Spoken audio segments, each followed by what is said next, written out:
bonsoir. Merci de nous rejoindre sur Canal Algérie. Notre invité reçoit ce soir le général-major Rachid Chouaki, directeur des fabrications militaires au niveau du ministère de la Défense nationale. Avec lui, nous parlerons d'industrie. Vous le savez, l'armée nationale populaire a investi depuis quelques années déjà le secteur économique dans un contexte de récession économique. L'ANP opte pour une stratégie de réduction de la facture d'importation et le Made in Algeria. Aujourd'hui, l'armée algérienne dispose de plus d'une dizaine d'entreprises avec elle une quarantaine d'usines œuvrant dans différents segments économiques et se tourne peu à peu vers l'exportation. Monsieur le général-major Rachid Chouaki, bonsoir, merci d'avoir accepté notre invitation. Bonsoir. Alors, l'industrie militaire dans notre pays est en plein essor, je viens de le dire. Il s'agit donc pour nous de mieux s'approvisionner en meilleur équipement donc pour l'ANP et pour aussi d'autres corps de sécurité. Mais est-ce que les difficultés financières aujourd'hui du pays contraignent l'ANP à faire encore plus d'efforts en la matière? Merci de m'avoir invité. Permettez-moi tout d'abord de poser les jalons du concept de l'industrie militaire. Comme partout dans le monde, l'industrie militaire se définit selon un concept qui est celui d'une base industrielle et de technologie de défense où des opérateurs nationaux produisent des biens et services pour les besoins des forces armées, pour les besoins des corps constitués et pour l'économie de manière générale. L'une des caractéristiques de cette base industrielle, c'est qu'elle est complètement intégrée au tissu industriel national. Elle fait partie du tissu industriel national. Elle est aussi, elle fonctionne selon les règles de commercialité de l'économie nationale. Et enfin, elle produit des biens et services à usage militaire et à usage pour l'économie nationale. Pour le civil, donc. Pour le civil. Donc, pour revenir à ma question aujourd'hui, quel effet la récession économique a sur cette industrialisation militaire au niveau de l'ANP? Moi, je pense que l'effet est tout à fait positif et c'est un grand défi. Ce défi vient du programme de son Excellence, Monsieur le Président de la République, lors du plan 2009-2014, où il a décidé d'enclencher la relance de l'économie nationale, la modernisation du tissu industriel. Ceci pour compter sur ses propres moyens. Donc pour nous, le fait de produire algérien, de consommer Made in Algeria est un défi à atteindre et il ne peut être que positif pour l'économie de notre pays. Très bien. Alors, l'ANP dispose désormais d'une dizaine d'entreprises, disposant elle-même d'une quarantaine d'usines aux spécialités industrielles multiples. D'abord, quels sont ces domaines d'activité? Peut-être que nos amis téléspectateurs ne les connaissent pas forcément. Donc, on va tenter de leur faire connaître. Et puis, donc, que fabrique-t-on clairement aujourd'hui en Algérie dans cette plateforme industrielle militaire? Permettez-moi tout d'abord de corriger un peu le chiffre de 40 entreprises, de 40 usines. Usines, oui. Vous avez dit une dizaine d'entreprises. J'ajouterai, ces entreprises ont toutes des filiales qui sont des sociétés par action. Oui. Donc nous nous retrouvons à peu près à environ 12 sociétés par action. Au total, l'industrie, la base industrielle et de technologie de défense de notre pays dispose d'une dizaine d'entreprises, c'est des EPIC, c'est des établissements publics à caractère industriel et commercial, oui, qui sont créés, qui marchent tous aux dispositions du décret 0802, plus des filiales qui sont montées en partenariat avec des entreprises étrangères. C'est des sociétés par action régies par le Code de commerce et conformément à la loi des finances complémentaires de 2009. Enfin, nous disposons de centres de production, une quarantaine. Dans quoi nous sommes spécialisés actuellement? Nous avons d'abord la manufacture, c'est l'industrie manufacturière. Nous sommes dans la production de textiles techniques pour les besoins de confection de l'uniforme et des articles d'intendance de l'ANP et des corps constitués. Nous sommes aussi dans l'énergétique, c'est-à-dire nous produisons de l'explosif à usage général, surtout pour les mines et carrières, pour les besoins des cimenteries, des barrages, de la construction de logements. Nous nous situons en amont pour la production d'explosifs, pour l'exploitation de ces carrières et mines. Nous fabriquons bien sûr de la munition, donc c'est le segment énergétique. Nous fabriquons de l'armement, c'est je dirais, c'est la transformation mécanique. Nous sommes aussi sur l'industrie de véhicules. L'industrie du véhicule, actuellement, nous produisons des véhicules spéciaux, nous produisons des moteurs, nous produisons des véhicules industriels et nous produisons des véhicules utilitaires, type van ou type 4x4. Nous avons aussi, dans l'électronique, nous produisons des systèmes électroniques pour, d'une part, des applications militaires, et nous fabriquons aussi des systèmes électroniques pour la vidéosurveillance. Nous avons une entreprise qui est tournée dans ce domaine. Et enfin, tout cet appareil de production est soutenu par des unités de recherche et de développement. Voilà ce que je peux vous dire de manière exhaustive sur le potentiel de notre base industrielle et de technologie de défense. Alors on peut dire aussi que l'armée nationale populaire a récupéré des segments d'activité économique qui étaient paralysés depuis quelques années. Est-ce que vous pouvez nous en dire un peu plus? Oui, madame. Je vous remercie par cette question parce que ça a été aussi un challenge pour nous.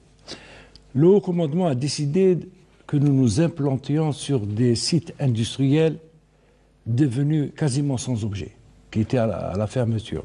Je peux citer des exemples probants. Nous avons réouvert carrément des usines de Tiaret, où nous produisons des véhicules Mercedes actuellement. Oui. Nous sommes aussi dans une usine, nous avons réouvert une usine à Boussaada. C'était une usine de chaussures qui était fermée. Nous sommes à Khenchla sur 2 sites qui étaient fermés. Nous produisons aussi des productions mécaniques, et notamment des véhicules. Nous avons aussi injecté de la technologie et des moyens au niveau de sites qui vivaient de graves problèmes de récession. Je dirais, à Bel Abbas, nous avons installé une plateforme de systèmes électroniques. Nous sommes aussi à Constantine, à Ain Smara, où nous avons installé une usine de production d'engins spéciaux. À Oued Hmimine, où nous avons installé une usine de moteurs. Nous sommes aussi à Rouiba, où nous sommes en train de monter une usine de camions et de cars. Alors tout ça nous fait comprendre un petit peu la répartition de encore une fois, de cette plateforme industrielle militaire sur un peu l'ensemble du territoire algérien et un peu particulièrement sur les hauts plateaux. Est-ce que là encore, c'est un effort pour la contribution de l'ANP dans le tissu économique national? Ceci aussi est une directive du haut commandement de l'ANP. Monsieur le général de corps d'armée, vice-ministre de la Défense nationale, chef d'état-major, nous a ordonné d'aller toujours nous implanter dans les zones des hauts plateaux, qui sont les zones qui ont été retenues par les pouvoirs publics pour l'industrialisation. Nous sommes, à travers toute la chaîne des hauts plateaux, nous avons une chaîne d'usines équitablement réparties sur tout le territoire national, et ceci nous a permis aussi d'apporter de l'épanouissement, de la valeur ajoutée dans les localités où nous nous sommes implantés. Oui. Alors, l'industrie mécanique, on va s'y attarder un petit peu parce qu'elle est sans nul doute le fleuron de cette industrialisation militaire dans notre pays. Les deux usines de Rouiba et de Tiaret, vous venez de les citer par exemple, respectivement spécialisées en fourgons et en véhicules militaires, la représentent le mieux. Alors, quel est l'apport aujourd'hui en termes d'équipement militaire de ces usines et de ces fabrications militaires aujourd'hui? Permettez-moi tout d'abord de parler de ces exemples d'industrie de véhicules industriels, de production de véhicules industriels. Ce qui a été d'abord décidé, c'est que nous travaillerons sur des produits de marque qui éprouvés à travers le monde.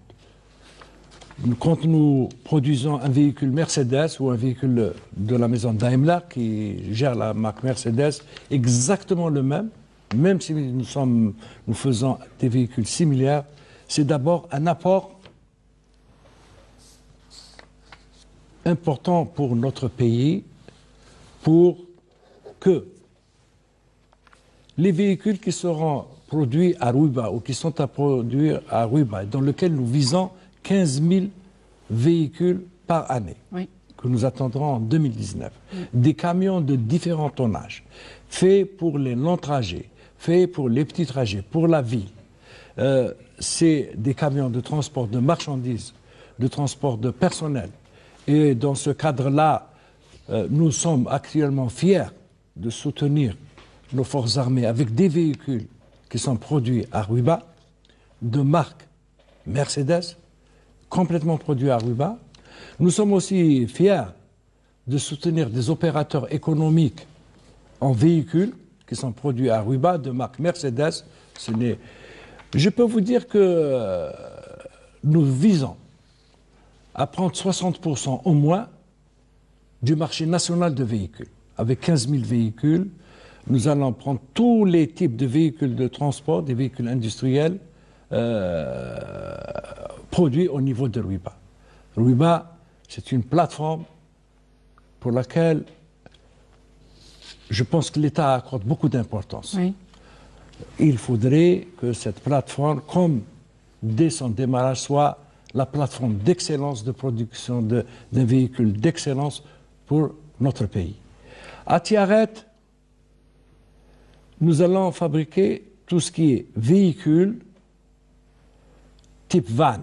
C'est des véhicules utilitaires, transport de marchandises, transport de personnel, ambulance. C'est le type Sprinter actuellement, toujours Mercedes, des véhicules qui sont équivalents à ceux qui sont produits par Mercedes. Et d'ailleurs, si vous me permettez, on va un peu parler de cette qualité qui est apportée par nos partenaires. Et nous fabriquons actuellement aussi le véhicule Mercedes 4x4 type Classe G. C'est un véhicule utilisable en tout terrain qui est actuellement utilisé par notre police nationale, par l'armée nationale populaire et qui donne de très bons résultats. Alors, par rapport à la qualité, vous venez de le dire? Oui, madame. Là, dans ce contexte-là, permettez-moi aussi d'énoncer quelques principes de ce partenariat. Vous savez, nous sommes nouveaux aussi dans notre partenariat. Le partenariat se veut comme d'abord la participation d'investisseurs étrangers dans le développement de notre pays.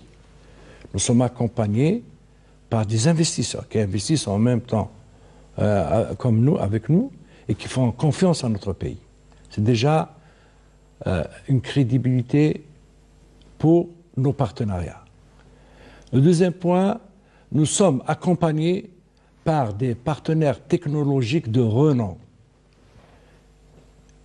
et nous exploitons leurs licences de production, leurs licences de marque, leurs standards de qualité. Et tout véhicule, dans le cas par exemple de Tiaret ou de Rouiba, qui va sortir des chaînes de Ruba et de Tiaret, ne peut sortir, ne peut être vendu s'il n'a pas la conformité qui est certifiée par notre partenaire technologique à travers ces centres de qualité qui ne sont pas ici, qui sont à l'extérieur et sur lesquels il contrôle toute sa production à travers le monde.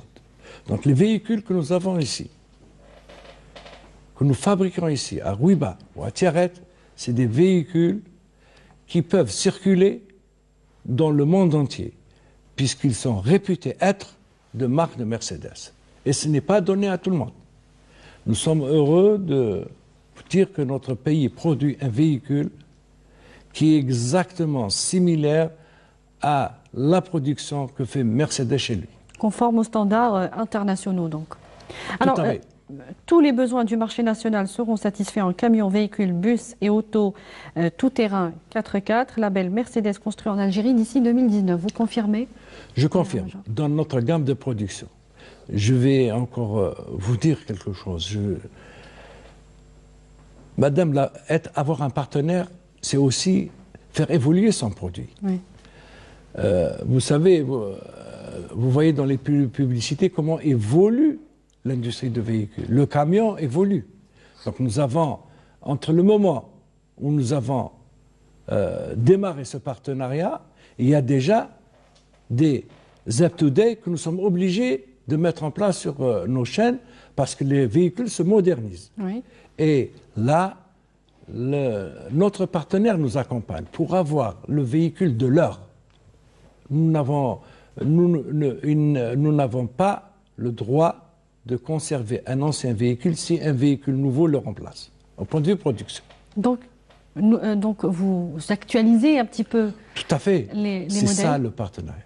Oui. Le partenariat, l'usine que nous avons à Ruba ou à Tiaret doit évoluer en même temps que l'usine mère qui existe en Europe ou de par le monde. Parce que nous ne sommes pas le seul centre de production de Mercedes.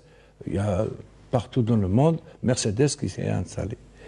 Et si vous permettez, juste une chose. Quand on dit centre Mercedes, en réalité, nous nous sommes appropriés de la technologie Mercedes. C'est une usine algérienne. Le partenariat, c'est... Toutes les sociétés sont des sociétés de droit algérien. Mm-hmm. Cette technologie, nous l'approprions par cette société. Et le personnel qui produit ces véhicules sont des Algériens et qui maîtrisent la technologie. Alors justement, vous me tendez un petit peu la perche sur le transfert de technologie. On va ouvrir une parenthèse sur cela. Aujourd'hui, le transfert technologique est garanti à travers ces partenariats. Est-ce qu'aujourd'hui, on peut dire que le véhicule est réellement algérien à travers la connaissance des constructeurs au niveau des usines? C'est une obligation. D'ailleurs, je n'ai pas le terme de transfert de technologie. Il n'y a pas nous absorbons la technologie. Mm-hmm. Pourquoi? La colonne vertébrale de ces partenariats, c'est la formation. Nous adoptons le même système de formation que notre partenaire. Or, pourquoi le partenaire maintient sa qualité, ses compétences, à tous les niveaux dans ces usines? C'est parce qu'il est adossé à un centre de formation professionnelle qui est à côté de l'usine, au sein de l'usine. Oui. Ici, nous avons à Constantine un centre de formation professionnelle, nous l'avons monté. À Tiaret, nous avons un autre centre de formation professionnelle. Très brièvement, nous recrutons des primo-emplois, c'est-à-dire des jeunes qui sortent des centres, des CAPistes. Nous leur faisons subir des formations de base dans nos centres de formation. Formation de base, c'est pour les mettre à niveau, pour essayer de leur inculquer quelques disciplines qui manquent, à savoir l'informatique, l'anglais, puisque le langage de travail dans nos usines se fait en anglais. Et juste après, ils subissent une autre formation qui est la formation spécifique qui les prépare au poste. Important aussi de dire que la formation ne s'arrête pas là, dans la carrière de l'ouvrier. Mm-hmm. Il subit une formation constante, continue. continue s'il doit changer de poste, continue s'il doit subir une promotion, continue s'il doit changer d'équipement. Il revient au centre. Toute sa vie durant, c'est un aller-retour entre la formation professionnelle, entre le centre de formation, c'est-à-dire la formation professionnelle, et l'atelier. Et c'est pour ça que la qualité, la maîtrise technologique, le transfert de technologie est assumé. Et on entend un petit peu par ce que vous dites, à travers ce que vous dites, la pérennité de l'emploi, puisque vous parlez de carrière, de ces ouvriers.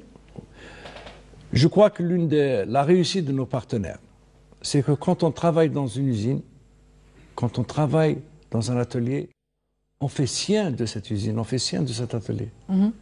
Et c'est ce que pourquoi nous recrutons des primo-emplois. D'abord, c'est pour participer de manière efficace à la résorption du chômage jeune. Oui.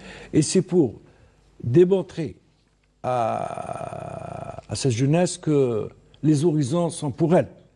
Ils peuvent travailler à Tiaret.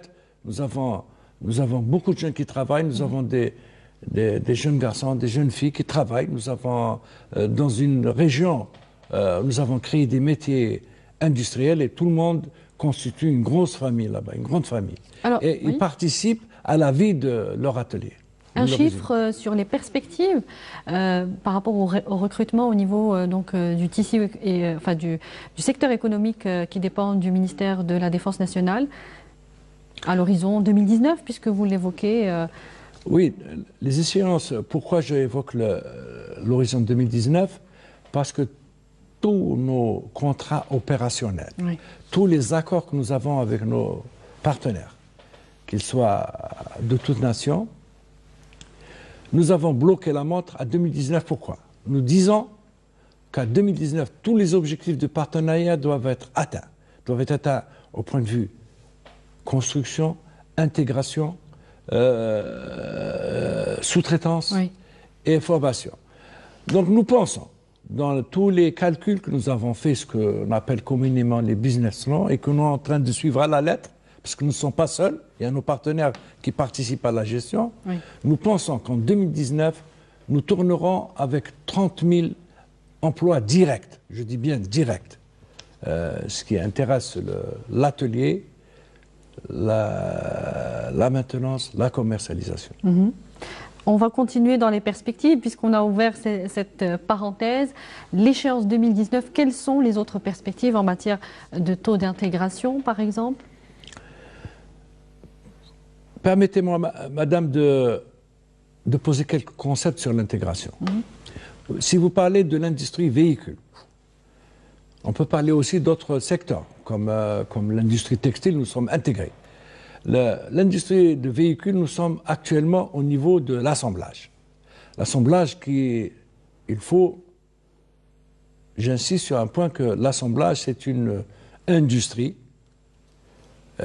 très compliquée, oui, parce qu'assembler un véhicule, c'est compliqué, parce qu'après l'avoir assemblé, il doit rouler. Donc pour l'intégration, c'est la deuxième phase, quand on est au SKD3, c'est-à-dire quand on monte un véhicule complètement éclaté, on doit intégrer les pièces rentables. On commence phase par phase, step by step. Il y a deux types d'intégration dont on peut parler. Il y a l'intégration stratégique, qui est celle des pièces nécessaires et importantes, sensibles du moteur. Vous prenez le moteur, vous prenez le pont, les pièces maîtresses du véhicule, ça, c'est l'industrie nationale qui prend en charge. Ce n'est pas l'usine, ce n'est pas la société, c'est les autres secteurs de l'État qui doivent prendre en charge. Notre pays a pris cette disposition, puisque beaucoup de secteurs ont été mis à niveau, tels que les fonderies, les forges, les usines où on fait de l'usinage. Tout ça, l'État a dégagé d'importants moyens pour ça. Il y a le deuxième type d'intégration qui s'appelle communément sous-traitance. C'est les produits qui peuvent se fabriquer, c'est les produits communs du véhicule. C'est tout ce qui est fil, tout ce qui est batterie, tout ce qui est garniture. Tout ça peut être fabriqué par la petite et moyenne entreprise, et notre pays est en train de faire beaucoup d'efforts pour ça. L'industrie privée, l'industrie publique peuvent prendre en charge rapidement ce type de sous-traitance. Pour nous, nous sommes dans l'obligation, parce que notre partenaire s'est engagé à nous accompagner, d'arriver à 30% en 2019 dans ce concept. Donc, et il est important d'insister sur un point, c'est que la sous-traitance et l'intégration dans notre pays va créer énormément d'usines, énormément d'emplois. Il est connu mondialement que l'industrie de véhicules crée de l'emploi, et beaucoup d'emplois. Oui. À travers, d'abord, ces usines et surtout les usines qui travaillent avec elles. Qui travaillent donc en sous-traitance. On va continuer dans le domaine des partenariats. L'usine de Ain Smara, vous l'avez évoqué tout à l'heure, dans la wilaya de Constantine, devra fabriquer dans un premier temps 120 blindés annuellement. Un mot sur ce partenariat. Cette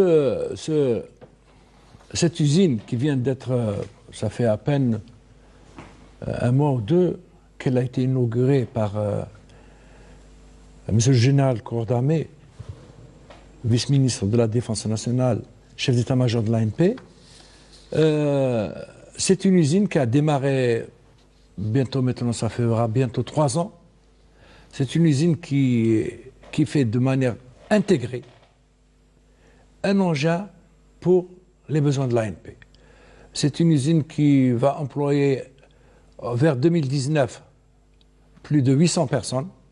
C'est une usine qui déjà en elle-même possède quelques éléments d'intégration. Il y a beaucoup de choses de ce véhicule, il y a beaucoup de composants de ce véhicule qui sont fabriqués au niveau de l'usine. Et surtout, c'est une usine qui va aussi utiliser des moteurs qui sont fabriqués juste à côté, à Oued Habibine. Donc c'est une usine qu'on peut dénommer un pôle d'excellence de la plateforme mécanique de Constantine. Alors on parle de première étape, quelle sera la suivante dans tous les au risque peut-être madame de me répéter, dans tous les partenariats que nous avons, que le ministère de la Défense a promu et que nous avons signé, il est dit une chose, que nous ne restons pas à l'objet que nous fabriquons. Nous devons évoluer. Que ce soit au niveau de Sidi Bel Abbas pour les systèmes électroniques, que ce soit au niveau de Tiaret pour les véhicules utilitaires, que ce soit au niveau de Rouiba, que ce soit au niveau de Oued Hamimine pour les moteurs, que ce soit au niveau d'Ain Smara. On doit évoluer avec le partenaire. Et vous savez, dans ce type d'industrie, l'évolution se passe rapidement. Très bien.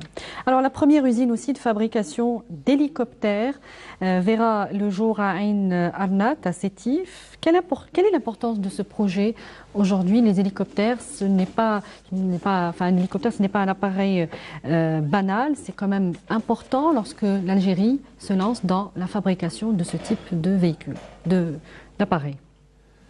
Donc notamment pour couvrir les besoins locaux.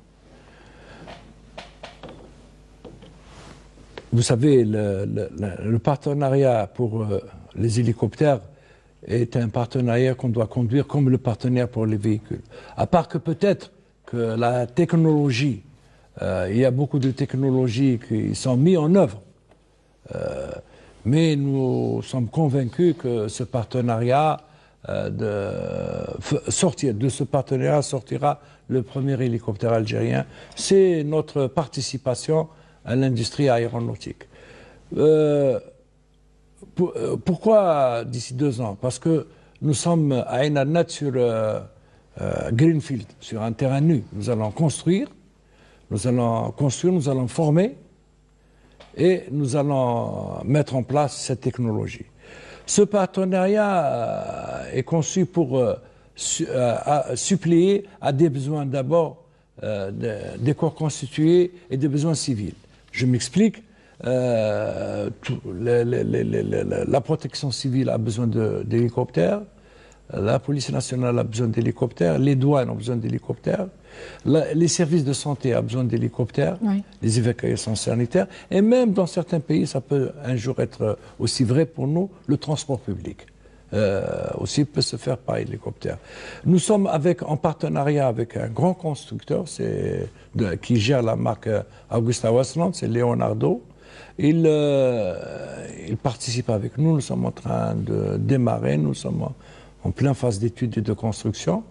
Ce que je peux vous dire, vous avez dit tout à l'heure pour les besoins nationaux. Non, dans ce type de partenariat, nous avons fixé la barre haut. Oui.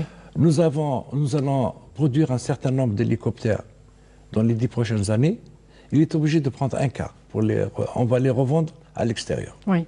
C'est le challenge de ce partenariat. Alors justement, quelle est notre perspective dans le domaine de l'exportation? L'Afrique, déjà, pourrait être une première étape pour nous? L'exportation à travers un partenariat, ça a été conclu comme pour la production.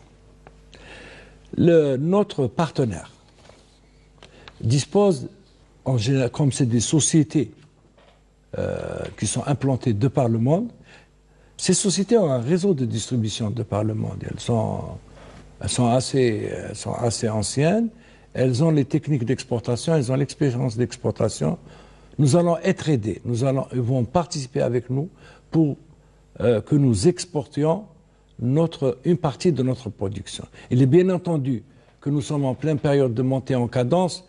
Les besoins, actuellement, nous arrivons à satisfaire quelque peu, je dirais, les besoins nationaux, mais il est dit que vers les horizons 2018-2019, nous allons commencer à exporter avec nos partenaires à travers leur réseau de distribution. C'est d'ailleurs prévu dans les contrats de partenariat de bénéficier justement des réseaux de distribution de nos partenaires. Du partenaire. Alors en termes de partenariat, on s'attarde un petit peu encore sur le sujet parce qu'il est important avec les étrangers. Cette politique a porté ses fruits, on est en train de le confirmer aujourd'hui avec vous. Est-ce qu'on va justement continuer dans cette stratégie, chercher de nouveaux partenaires pour développer d'autres produits, d'autres équipements militaires? Je dis que le partenariat, au début, nous avons appris nous-mêmes, parce que, vous savez, c'est depuis 2009, depuis qu'il y a eu les dispositions législatives et réglementaires concernant les partenariats, qu'on a pu monter des partenariats, parce qu'il y a tout un édifice réglementaire avec lequel on doit entourer ces partenariats. Il y a aussi, je rends hommage à tous les ministères. Tous les ministères nous ont aidés pour monter ces partenariats. Le ministère du Travail, le ministère de la Formation professionnelle, le ministère des Finances, les banques. Tout le monde s'est mis avec nous pour nous accompagner pour le montage de ces partenariats. Et maintenant, je suis heureux de vous dire que notre pays, les partenaires, c'est eux qui viennent. Au début, c'est nous qui les cherchions. Maintenant, c'est eux qui viennent. C'est eux qui viennent parce Donc il y a des marques intéressées pour travailler avec l'ANP. Notre pays est crédible. Notre jeunesse a fait ses preuves. Nos cadres ont été éprouvés. Moi, je pense que ce système de partenariat, peut-être qu'il y a encore des choses à améliorer de notre côté, mais il porte ses fruits. Pourquoi il porte ses fruits? Parce que je vous ai dit que je n'aimais pas bien le transfert de technologie. Pour moi, un partenariat me permet d'intégrer, d'absorber une technologie et en étant accompagné de manière tout à fait normale avec des technologues de renom dans le cadre de l'éthique internationale, parce qu'il n'est pas question de s'accaparer d'une technologie. On est concessionnaire d'une licence et nous sommes accompagnés et nous bénéficions à chaque fois de tout l'apport, de toute la recherche de notre partenaire technologique. D'accord. Et on en arrive ainsi à la dernière question de cet entretien. Vous venez de confirmer l'ambition de l'Armée nationale populaire d'entrer dans le marché international. Est-ce que Est-ce que vous pourriez dire un mot sur la volonté ou l'ambition, encore une fois, de l'ANP, cette fois de muter de pays importateurs à exportateurs d'équipements militaires? Qu'est-ce qu'on peut en dire ce soir? Moi, je crois que j'ai dit la base industrielle de technologie de défense, elle fait partie du tissu industriel national, de la base nationale. Et il est bien entendu que notre pays a des ambitions d'exportation, c'est tout à fait naturel. Nous allons exporter. Nous allons exporter. L'exportation, c'est... Qu'est-ce qui garantit une exportation? C'est la qualité, c'est les techniques d'exportation et c'est un produit irréprochable, c'est surtout. Irréprochable, service après-vente. Tout ça, pour nous, c'est une maîtrise que nous devons avoir. Mais je terminerai, si vous permettez, une conclusion. Ce partenariat nous a permis de découvrir le génie algérien. Je parle surtout de la main-d'œuvre. Cet exemple, j'ai toujours cette image d'une technicienne supérieure de Tiaret qui contrôle le véhicule Mercedes, qui trouve des défauts et qui le remet en début de chaîne. Cette technicienne s'est formée pendant 6 mois en Allemagne, 6 mois uniquement. Là-bas, elle a appris. Et elle a même fait retourner des véhicules des chaînes allemandes. Je crois que c'est un génie que ce partenariat nous a permis de découvrir. Et la maîtrise de la construction véhicule, partout où nous sommes, nous a permis aussi de dire que notre jeunesse est une jeunesse qui est prête à prendre en charge toutes ces technologies. Le point fort donc de ces partenariats, c'est vous mettez en avant la jeunesse avant tout. Oui. Général-major Rachid Chouaki, je vous rappelle que vous êtes directeur des fabrications militaires au niveau du ministère de la Défense nationale. Merci d'avoir répondu à notre invitation ce soir. Je vous remercie. Merci. Merci à vous également de nous avoir suivis. On se retrouve dès la semaine prochaine. Je vous rappelle que l'émission est en replay sur les www.entv.dz. On se retrouve dès la semaine prochaine pour un nouveau rendez-vous de notre invité. Excellente suite des programmes. Bonsoir.